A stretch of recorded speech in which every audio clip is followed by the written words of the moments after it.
Les histoires du soir. Active la cloche pour être le premier à voir nos prochaines vidéos. Le lutin qui voulait être le plus grand fabricant de jouets. Au pôle Nord, l'effervescence battait son plein à l'approche de Noël. Les lutins s'activaient dans tous les ateliers. Certains emballaient les cadeaux, d'autres vérifiaient les listes d'enfants sages, et les reines s'entraînaient à voler plus vite que jamais. Mais les lutins fabricants de jouets, eux, ne connaissaient pas de répit. Toute l'année, ils imaginaient, concevaient et perfectionnaient les jouets qui feraient briller les yeux des enfants. Et en décembre, le Père Noël venait dans l'atelier pour choisir les créations les plus spéciales, celles qui prendraient place dans son traîneau magique. Parmi ces lutins, il y avait Bidouille, un petit lutin débordant d'imagination. Bidouille travaillait à l'atelier depuis plusieurs années. Il adorait inventer des jouets qui ne ressemblaient à aucun autre. Parmi ses créations les plus mémorables, il y avait une voiture à 3 roues qui éclatait de rire en tournant, un cheval à bascule qui chantait des chansons de Noël et une toupie qui lançait des étincelles multicolores. Mais cette année-là, Bidouille semblait plus préoccupé que d'habitude. Ses nouvelles créations étaient étrangement simples. Une maison de poupées bien droite, des soldats de bois traditionnels et un petit train classique. Il passait des heures à essayer de fabriquer des jouets qui ressemblaient à ceux des autres lutins de l'atelier, pensant que c'était la clé pour être enfin choisi par le Père Noël. Un soir, alors qu'il était plongé dans ses pensées, Ingenio, le maître d'atelier, s'approcha de lui.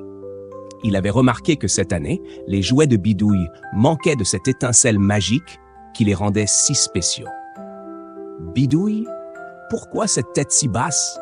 demanda Ingenio, en posant une main sur son épaule. Bidouille soupira.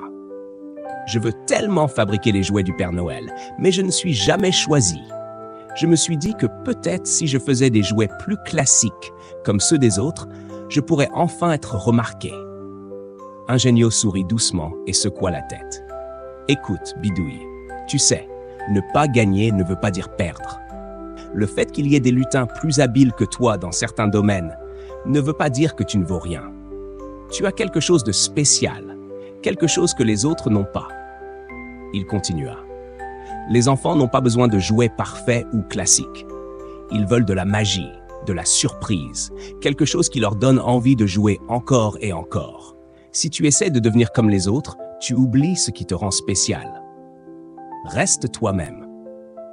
C'est là que réside ta vraie magie. » Encouragé par ces paroles, Bidouille ouvrit un vieux carnet qu'il gardait toujours dans sa poche.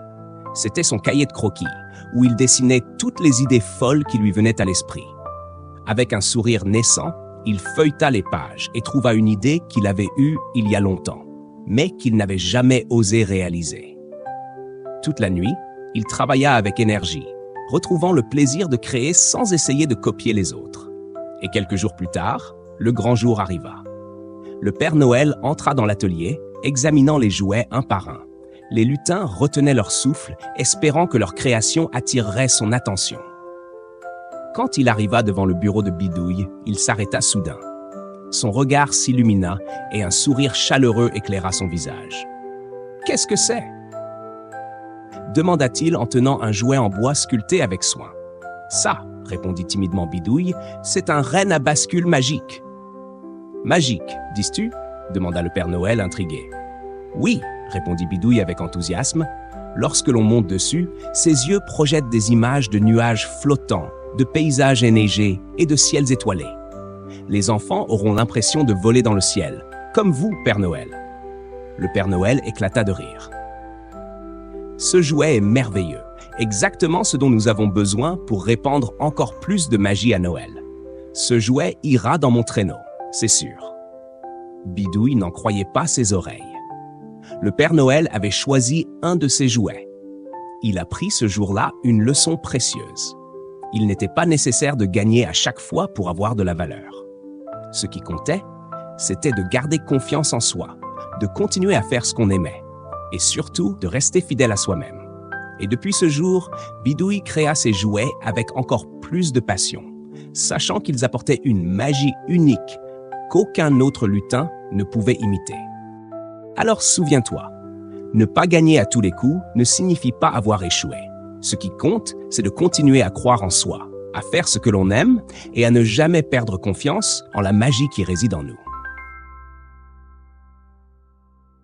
À très vite pour d'autres histoires de Noël. Et si tu as aimé cette histoire, pense à t'abonner, ça nous fait vraiment plaisir.